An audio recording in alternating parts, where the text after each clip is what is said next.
These aren't Zuzu's pedals.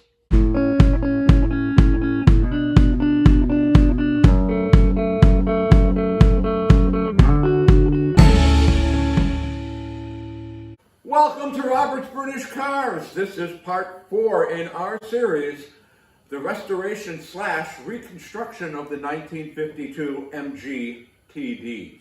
Today, we're going to put in the pedals, the brake pedals. I wasn't going to make a video on this because I'm going, this is like really simple. How hard can this be? And then I realized, oh yeah, I'm doing it. How badly can I screw it up? Well, we're going to find out. This is the brake pedal. You can tell because it's got a hole in it, and that's where the little brake rod goes.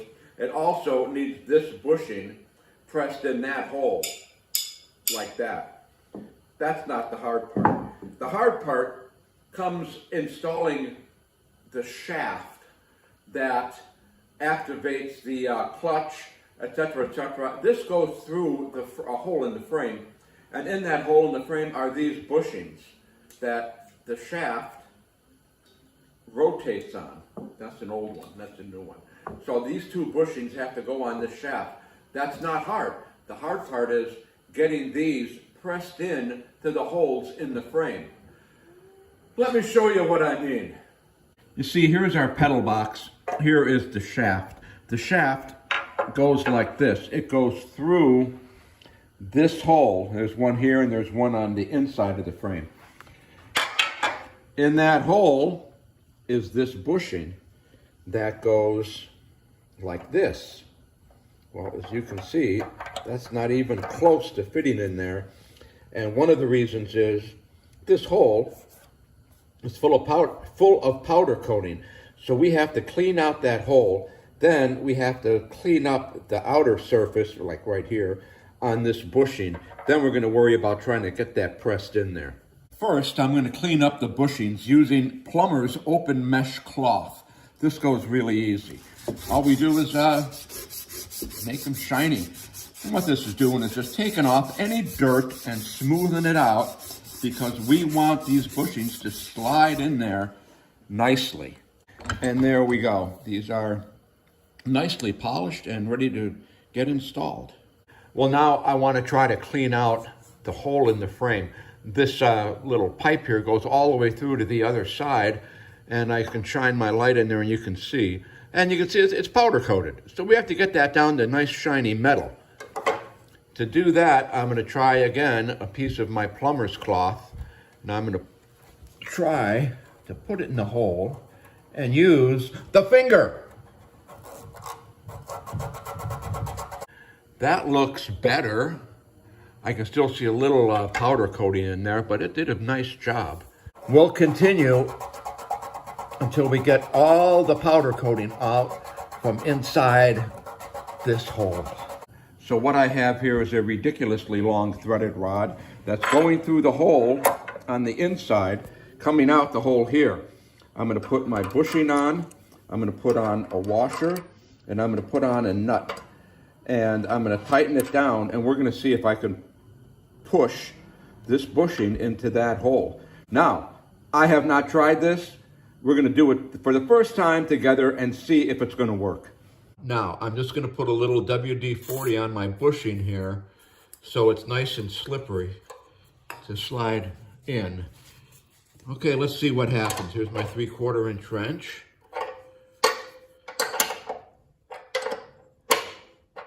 It seems to me the point is to get it straight, which I think I did, because I can, yeah, it's going in.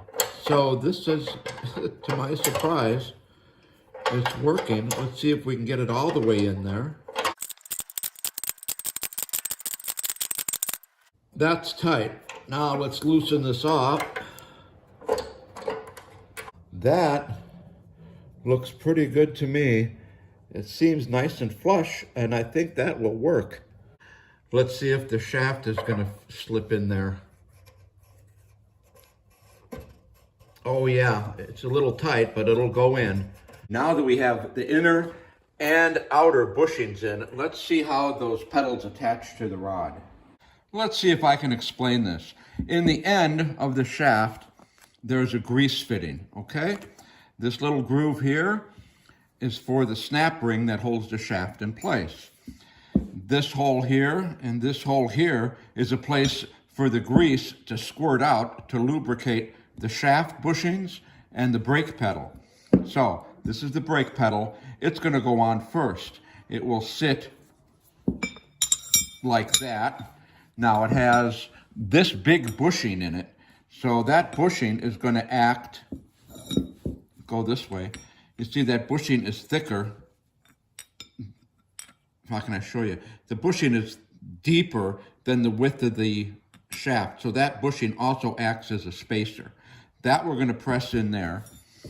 The clutch pedal, which is the one with the hole in the bottom, has a bolt that locks it to the shaft, and it also has a keyway that locks the clutch pedal to the shaft. So when you push down the brake pedal, the pedal is rotating on this shaft. When you push down the clutch is pushing the shaft or rotating it this way, pushing the rod to disengage the clutch.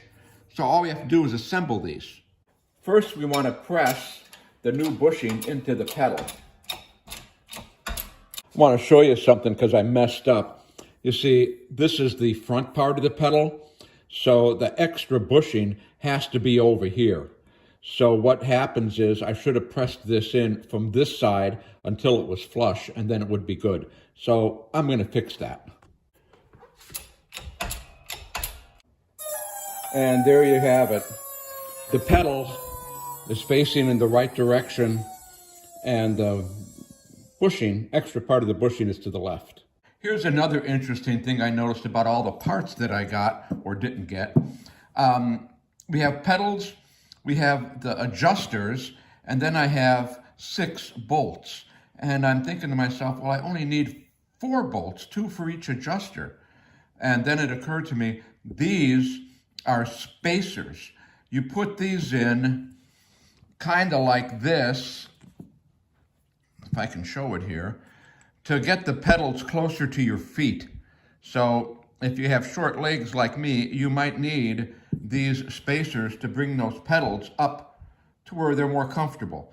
I am not going to put them in for now because I did not put them in on the TF. So for now, we're going to leave the spacers out. Let's see how these pedals are going to fit together on the shaft. So here's the shaft. We have a spacer that goes on first, then the brake pedal, then a spacer, then the clutch pedal with a pinch bolt and a keyway. It's all held in place by the snap ring, which goes in that groove right there. And then we finish it all off with a grease fitting that goes right there.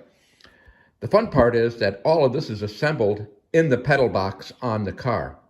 One other thing to note is the flat part on the top of the pedal faces the driver. Therefore, these pedals can only go on one way. Well, now we have to put the shaft through the bushings with all the stuff on it.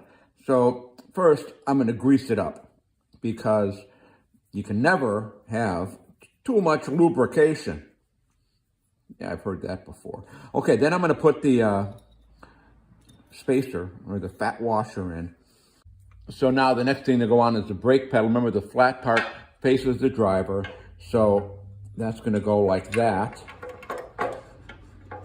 Then another spacer like this is going to go on there, according to the book.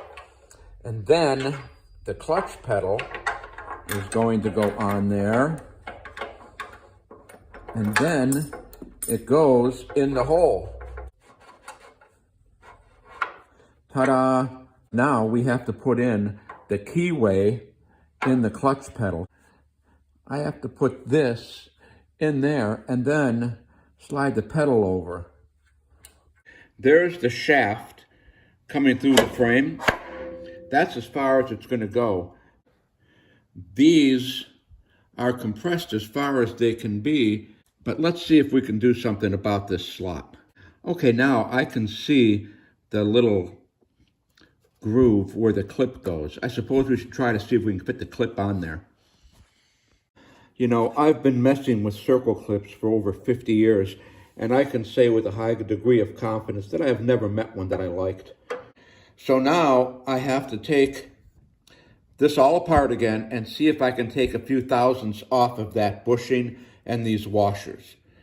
About 45 minutes later, what I did is I filed, there's my file, I filed the copper bushing down a little bit at a time until I could fit the clutch pedal on with the keyway easily. Now there's a lot more play in this clutch pedal, and as I put the pinch bolt in, that pinch bolt goes right in there without any problem. So now let's see if we can get it on the car. On a side note, I thought you might like to see what's actually holding the camera in place as I'm working on this. Okay, third time's a charm. Here we go, folks. We're gonna grease up our rod. Yeah, don't you wish? Okay, I have the first spacer on. Then I'm going to put on the brake pedal, flat part facing the driver, like this. Then I'm going to put on another spacer, like that. Then I'm going to put on the clutch pedal, like this. And we put everything in the bushing to hold it. There. Okay. Now we got to put the keyway in, line it up to the clutch pedal, and then try to tap the keyway in place.